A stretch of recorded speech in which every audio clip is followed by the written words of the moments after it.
Hi everyone and welcome to Tom's Man Shed.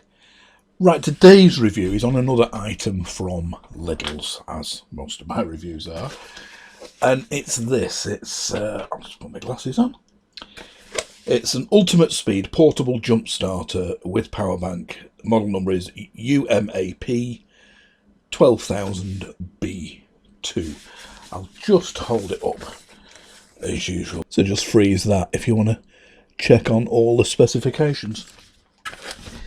So, like I said, I've just got this. It's got it a couple of weeks ago. 45 quid it was from Lidl's, £44.99p. I've got some more here to show you off Amazon. We've got this one here, that's 70 quid. And this is the same rough sort of specification. This one, if you look down here, it's only 10 amp. The actual capacity of the battery inside it is 10 amp, 10,000 milliamps. It says it'll crank up to a higher sort of like cranking amps for that, but it's a similar sort of thing. It's got a torch and USB sockets and that. So that's 70. Here's another one. This was 55. Again, similar, you can see there with the USB output sockets. This one is 1200 milliamps, the same as the one I'm reviewing. And then there's this one, again, this is 1200 milliamps, the same, and this is £71. All similar things. I mean, some have a compass on the top. Why you would need a compass, I don't know. So that's some similar. So as you can see, £45 is good value. And I keep saying this on every review, the main reason I buy these things from Lidl is the 3-year warranty. And they are really good, as I pointed out in one of my other videos, they are really good standing by their warranty. They replaced a drill for me after 2 years, 10 months with a brand new one. And they're great. So it's worth it just for that, whereas most of them you'd only get sort of like a year's warranty with. So even if things do turn out to be not so good, pile of rubbish or whatever, you get your full money back within 3 years. So that's great. So let's have a look what we got in the box. First of all, I'm going to tell you why I got this. I got this obviously to jumpstart your car, but mine is an EV. I've got an MG ZS EV car, electric vehicle. And best thing I ever did, by the way. Never buy another petrol or diesel vehicle again. But the problem with an EV is that you must have this sort of booster pack to start your car in the event of a flat 12-volt battery. I do have one of these, and if you check out up here, my review on this is called a Sealy Electrostart, and it's an absolutely fantastic piece of kit. There's no batteries in here whatsoever, just capacitors, and it builds up a charge from your dud battery and then bungs it back in to start your car and crank it. But it is only for petrol or diesel engines. It will not work on EVs. The reason being that it's not sort of like a store of power like a battery, a smooth battery of power. It's a load of capacitors that suddenly dump that current into your car as you're cranking it to get it turning over. But that is not suitable for an EV vehicle, so don't bother buying one of these if you've got an electric car. I confirmed it by an email to Sealy, and they said no, it's just for normal internal combustion engine cars, not electric ones. But they are a great piece of kit if you've only got diesel or a petrol. So again, like I said, check out my other review on that. They are good. So when I found out that that was no good for me and it was pointless carrying it around in the boot of my car, I kept an eye out for just a conventional boost pack, and I waited till they came into Lidl's to do this review. Now, I'll show you what is in the box. You get it in a really nice zip-up case. So as you can see, it's like a nice padded case with the unit in the bottom there and all the bits and pieces in there. And the only other thing in the box is the instruction book, which I usually just load of safety instructions, as is this. But it is quite handy, this, because it gives you a list of error codes on the flashing lights and things, which I'll show you shortly. So it is worth keeping that either in the pouch with the thing, or in the bottom of the box if you're carrying it around in the box. So in the pouch, like I say, you get the unit itself. I'll show you all the bits on that soon. You get a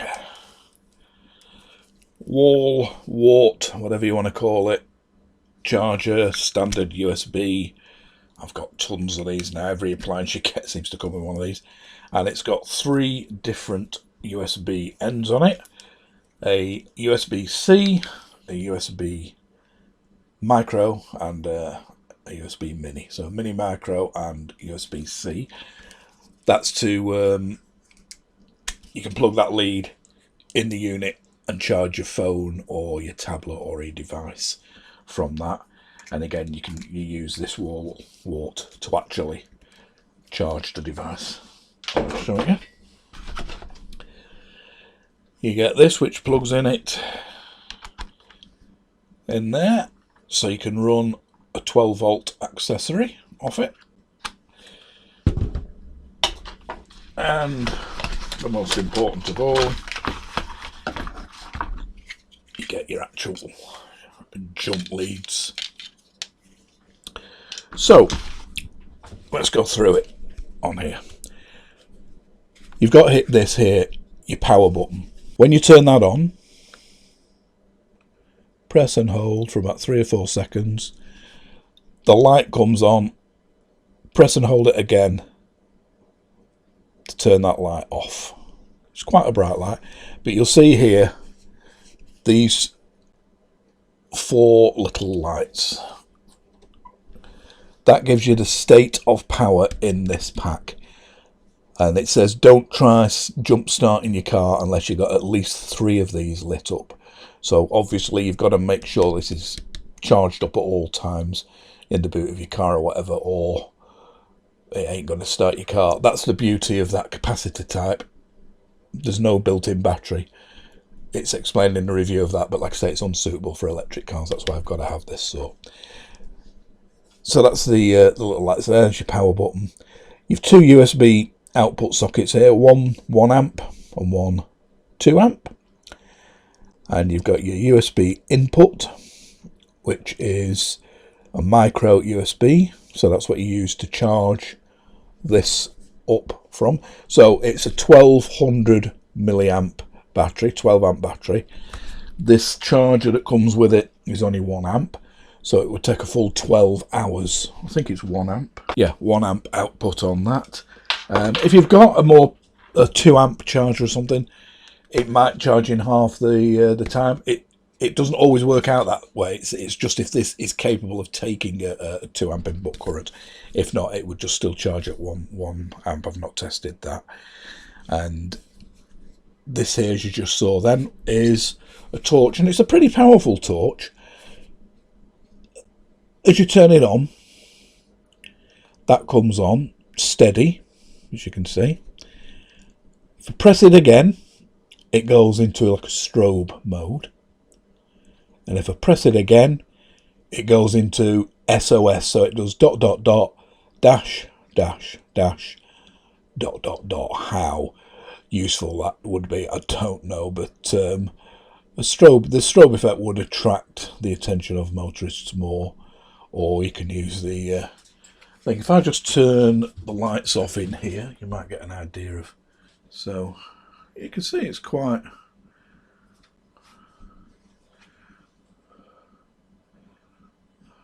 a powerful light.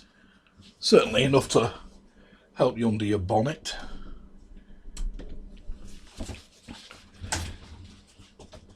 Now, if you're using this as a as a power bank for your mobile phone, charging your tablet and that, you'd obviously be better off getting something just like this.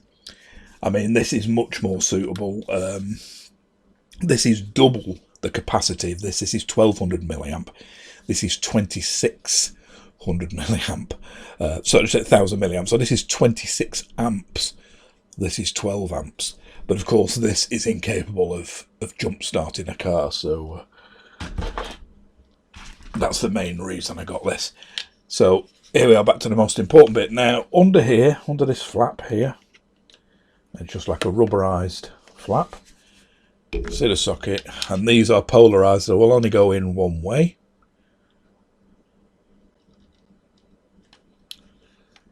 So let's put that in there.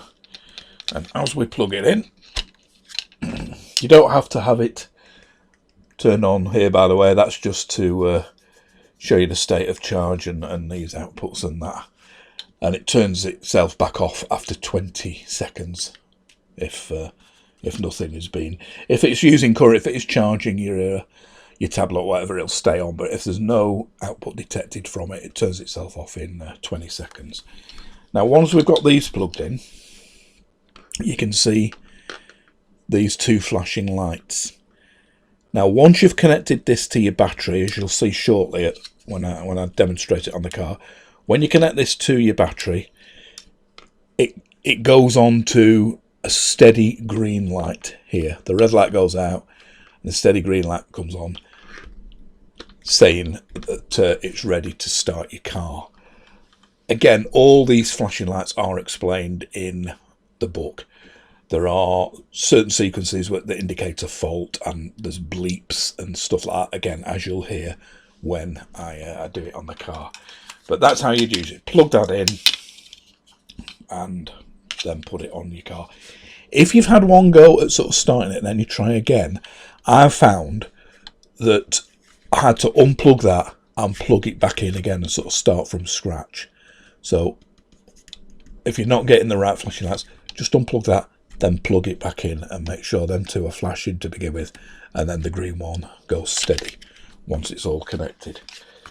And then you just unplug it like that. So that's all the sockets on it. And I've just weighed it, and it was 550 grams, so just about a pound in weight. It's not too heavy at all. It's a lot lighter than that Sealy Electrostart one. So I'll just hold this up as well, because it may have been be of some use to you. These are the error LEDs and stuff, which is quite handy to have. And you go on to you start here at you start at stage 1 and go on to stage 2, and then it shows you how to connect it and what order to connect the things in. But you'll see me doing that any minute now. So yeah, I've already filmed the bit of it doing the car. So yeah, let's go and see it in action now and see it actually working. Okay, so here we are in the car. And as you can see, when I press this button, absolutely nothing. With no lights, no yellow light, no green light. I've got my foot on the brake. It's absolutely dead. So if we now go and show you under the bonnet.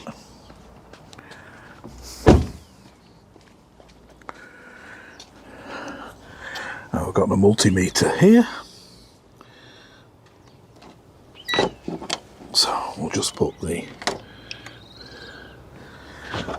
positive electrode there. Negative. As you can see, we're at 4.3 volts, 4.31 volts. So pretty dud battery. So if we now get the battery, the booster pack, can check first of all that we're showing at least 3 lights there. Yeah, 3 of them blue lights. It looks like 4, but it is actually just the 3 that are lit up, and that goes out after 20 seconds. You don't actually need to press that button to use the battery pack. So as you can see, then it just went out, and we now get this bit here. Plug it in do this one-handed.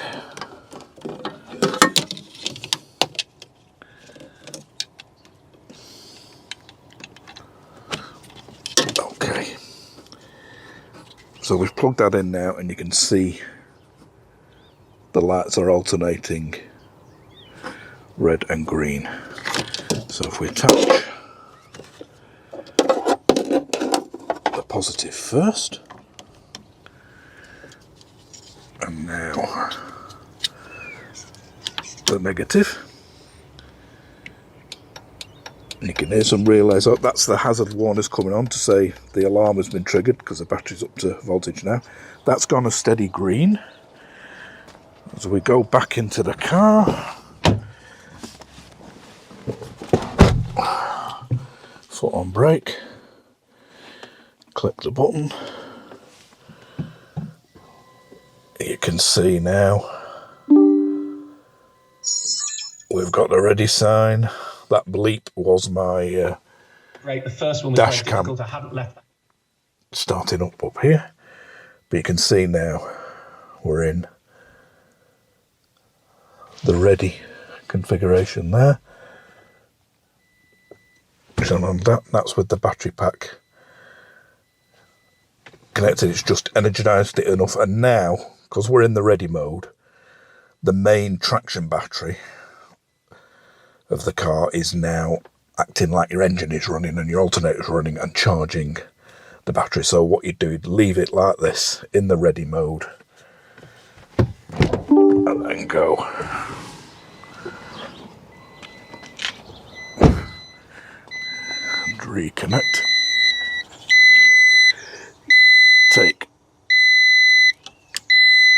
positive off first, then the negative. This is beeping.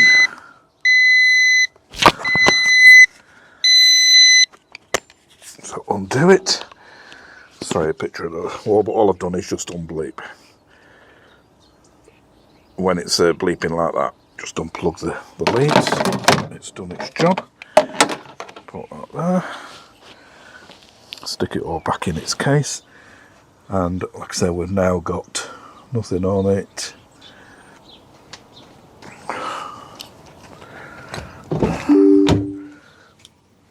And the car is showing that it's in running mode. It's saying that because I got out of it with the keys in. But like I say, you can still see at the bottom ready. And like I say, that now is charging itself. So you could just set off and carry on. And within minutes, your battery will be fully charged, just as it would be in a petrol vehicle with the engine running and the alternator charging the battery. And I thought I'd just add this onto the end. We've literally just disconnected the boost pack and put it away. And if I show you now the voltage, we're in ready mode. And as I explained, being in ready mode is like your engine running on a normal car and charging your battery. This 12 volt battery is now being charged by the big traction battery of the car. And if we connect this, we will see that we are at 14 volts, which shows that this battery is now receiving 14 volts as it would from like an alternator, and getting it fully charged. So you would then just drive off as normal. So as you saw there, it worked absolutely perfectly. If you're not familiar with electric vehicles, the reason they have a 12 volt battery as well, because there's the 12 volt battery under the bonnet, just like any other car. It's just a normal sealed lead acid or a normal lead acid battery as you would get in a normal conventional car. And then you've got the traction battery, the actual big, powerful 50, 60, 70 kilowatt hour battery that powers the car. So you think, well, why do they need a 12 volt battery as well? Well, that's to run all the normal things that you'd run on a 12 volt battery in a car. Your windows, your windscreen, your electric windows, your windscreen washers, all the 12 volt ancillaries, and that's your reservoir for them. And it still needs that to start the car, even though it's not starting up a physical engine that's turning. you still need that battery to be fully charged. If it isn't, when you get in, all sorts of codes come up saying airbag code and hill start disengaged and stuff like that, because it's getting low in voltage. If it gets really, really low in voltage, the alarm will start going off as well, and the hazard's going. I've disconnected the horns when I did this test just to stop that horn going at the alarm, because it gets down to really low voltage. That triggers the alarm. So yeah, you need that to energize all the solenoids and that, and go through the sequences to say, hey, I've got a full 12 volt battery. You can now put the car into ready mode, which is like your engine running mode on a normal car, and then drive away. Once you're in ready mode, it's just like a conventional car. That battery, your 12 volt battery, is now being charged by the main traction battery of the car, just like your normal engine would be running alternator, pumping voltage into your battery, and that's putting in at about 14 volts, which is the same you'll find from an alternator, 13-14 volts on a conventional car. So once you've got it into ready mode and it's ready to go, that's it. You can disconnect this.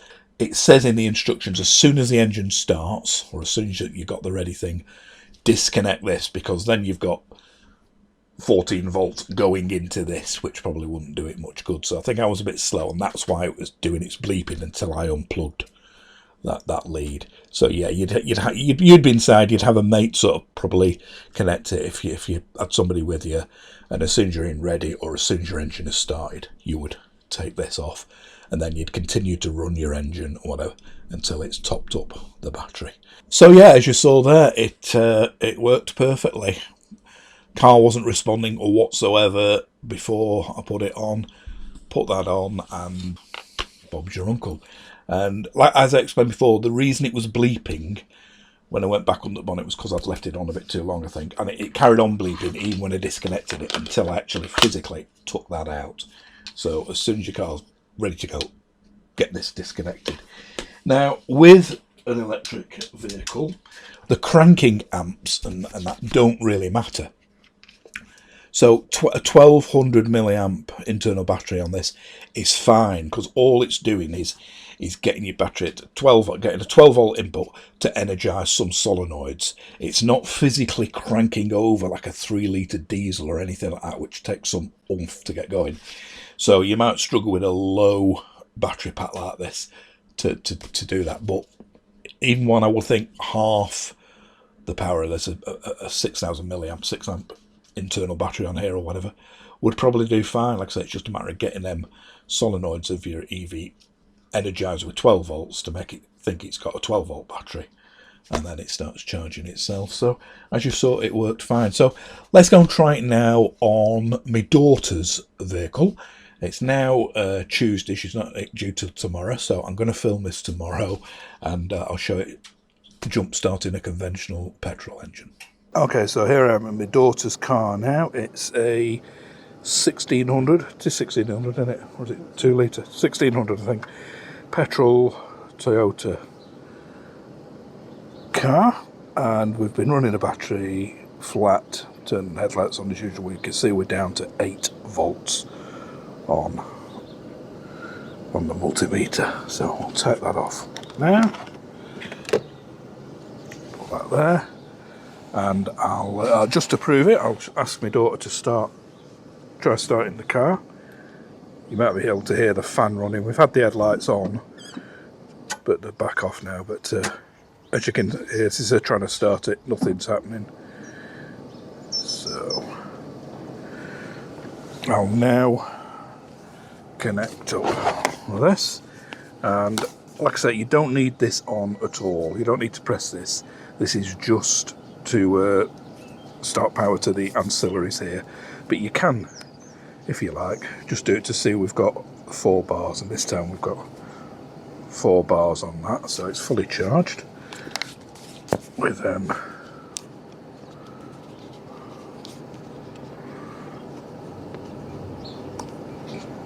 this flap is a bit awkward to get at sometimes. Plug that in there.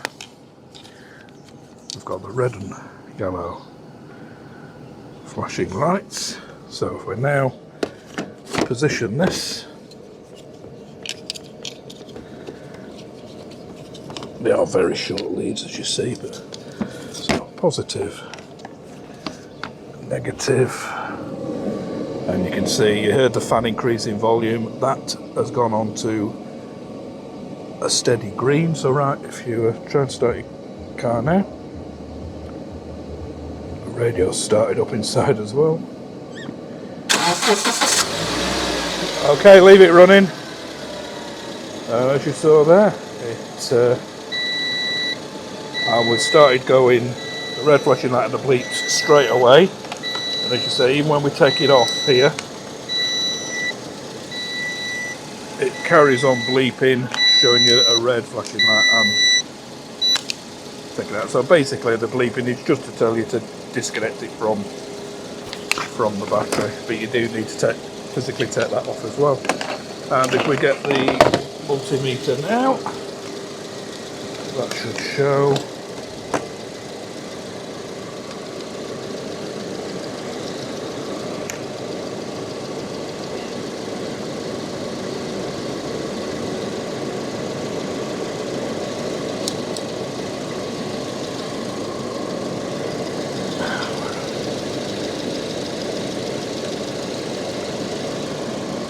Right, you can see on here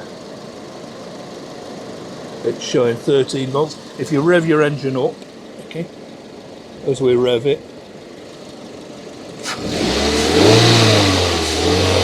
going to 13.6, and then let it tick over, it's back down to 13. So that shows the voltage regulator, and that is working on the car as well. So we'll just leave that running a few minutes now, and it'll charge the battery.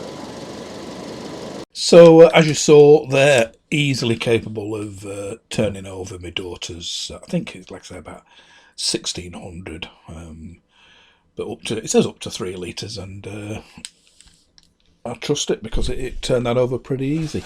Now, one thing you probably did notice then was it started bleeping as soon as the engine started.